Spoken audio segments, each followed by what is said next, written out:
j'ai reconstruit toute la toiture de ma grange tout seul après qu'une tempête l'ait littéralement arraché. Ses mains ont permis à mes 3 enfants de faire de longues études. Ses mains ont enterré ma femme. Et par un doux samedi soir d'avril, ces mêmes mains ont signé une addition de restaurant de 1000 € et l'ont fait glisser sur une nappe en lin blanc vers une femme qui avait passé 2 ans à me traiter comme un distributeur automatique de billets, un appareil dont elle attendait qu'il recrache de l'argent à chaque sollicitation. Je m'appelle Jacques. J'ai 68 ans et je ne suis pas un homme riche selon les critères des gens qui partent en croisière aux Maldives ou collectionnent les grands crus classés, mais je vis confortablement. J'ai travaillé dur, j'ai épargné avec prudence et pour ma retraite j'ai assez pour bien vivre, aider mes enfants quand ils en ont vraiment besoin et dormir la nuit sans aucune inquiétude. Ce que je ne suis pas et ce que je n'ai jamais été, c'est une tirelire avec un cœur qui bat. Mon fils Thomas a épousé Léa il y a 3 ans. C'est une femme merveilleuse et je le pense sans la moindre réserve. Elle est chaleureuse, intelligente et elle aime mon fils avec une force qui réjouit mon vieux cœur. Elle a aussi une mère. Elle s'appelle Monique. Monique est entrée dans ma vie de la même manière que certaines tempêtes arrivent. Tout en sourire au début. De légers nuages à l'horizon que l'on ne reconnaît pas comme dangereux jusqu'à ce que le vent tourne. Lors du repas de répétition du mariage, elle m'a pris dans ses bras et m'a dit que j'étais si généreux. Je pensais qu'elle parlait de ma personnalité. Je me trompais. Cela a commencé doucement comme ces choses-là commencent toujours. Une mention ici, un soupir là. Jacques, tu sais que l'anniversaire de Léa approche. Elle a toujours rêvé d'un bracelet en saphir suivi d'une pose et d'un regard lourd de sens. Et moi, étant un homme qui avait élevé des enfants et comprenait le langage des sous-entendus, j'ai parfaitement compris ce qui était dit. J'ai acheté à Léa un beau cadeau cette année-là. Un bon cadeau mais pas un bracelet en saphir. Le sourire de Monique a vacillé pendant une seconde avant de se remettre en place. Au cours des mois suivants, les demandes ont évolué. Jamais directes. Monique était trop habile pour ça. Elle agissait par l'ambiance. Elle parlait fort lors des réunions de famille de la façon dont certains pères s'assuraient que leurs enfants ne manquent de rien. Elle soupirait sur ses propres finances serrées tout en me jetant des coups d'œil comme un chat devant un réfrigérateur fermé. Elle a dit à Thomas, et Thomas, ce pauvre garçon trop confiant, me l'a répété, qu'un bon beau-père était comme un second soutien de famille. J'ai laissé passer la première fois puis la deuxième. Je me suis dit qu'elle venait d'un milieu différent avec des attentes différentes et un monde différent. Je ne suis pas un homme déraisonnable.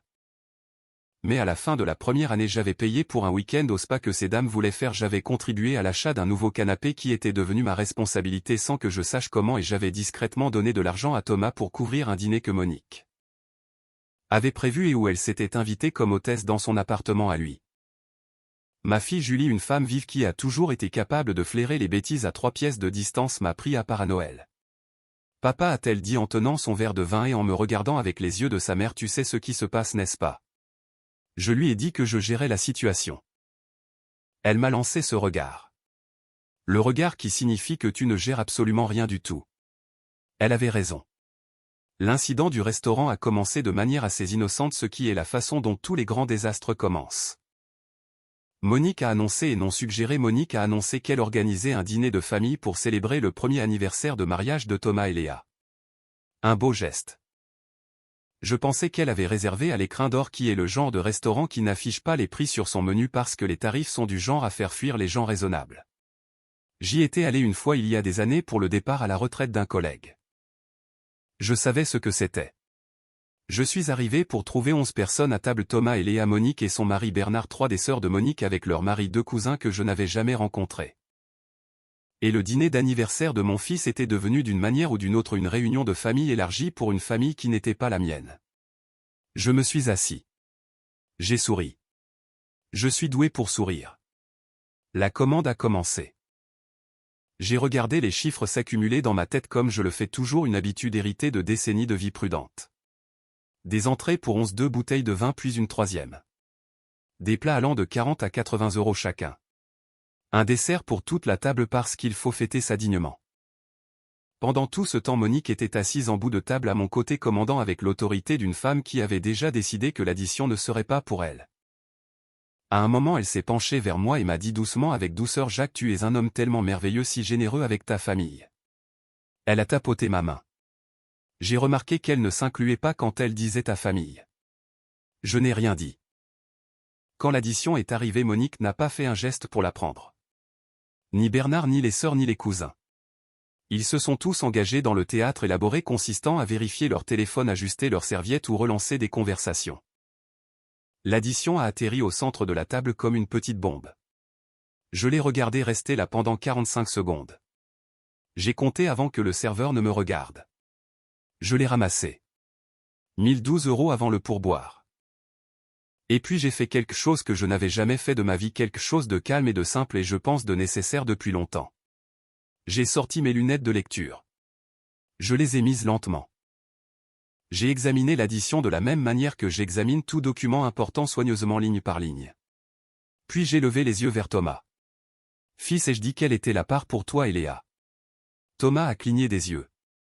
Il ne s'attendait pas à ça. Il a calculé 2 plats, une entrée, 2 verres de vin, peut-être 130 €, a-t-il dit. Très bien. J'ai sorti exactement assez d'argent liquide pour couvrir la part de Thomas et Léa plus un pourboire généreux sur leur part. Je l'ai posé sur la table. Puis j'ai rangé mon portefeuille. Le silence était extraordinaire. Il avait une consistance. On aurait pu le tenir entre ses mains. Le sourire de Monique n'a pas vacillé cette fois. Il n'a pas eu le temps de vaciller car il s'est simplement arrêté de la même manière qu'une lumière s'éteint quand on coupe le courant. Jacques, a-t-elle dit et sa voix avait perdu toute sa douceur, tu ne vas sûrement pas faire ça. J'ai payé pour le dîner d'anniversaire de Thomas et Léa, ai-je dit agréablement. C'est pour ça que je suis venu, pour fêter leur anniversaire. J'ai regardé autour de la table. Nous autres sommes tous des adultes avec nos propres portefeuilles. Ce fut une charmante soirée. J'ai replié mes lunettes dans ma poche de chemise. Je me suis levé. J'ai embrassé mon fils et j'ai déposé un baiser sur la joue de Léa. Bon anniversaire, lui ai-je dit, et je le pensais profondément. Puis j'ai dit un bonsoir poli à l'ensemble de la table et je suis sorti dans l'air frais d'avril, je me suis tenu sur le trottoir et j'ai respiré. C'était comme poser quelque chose de très lourd que je portais depuis si longtemps que j'en avais oublié le poids. Les suites n'ont pas été calmes. Il y a eu des appels téléphoniques.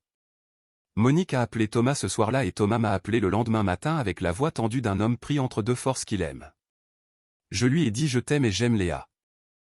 Je serai toujours là quand l'un de vous aura vraiment besoin de moi, mais je ne suis pas responsable du divertissement d'invités que je n'ai pas invités et je ne suis pas une source d'argent pour des gens que je connais à peine. Il y a eu une longue pause. Puis Thomas a dit oui d'accord papa, je comprends. C'était il y a 3 mois. Monique n'a plus mentionné d'autres dîners de groupe. Elle n'a plus soupiré de manière significative dans ma direction. Elle me sourit toujours, mais c'est un sourire différent maintenant. Le sourire d'une femme qui a recalibré sa compréhension d'une autre personne. Je peux vivre avec ce sourire.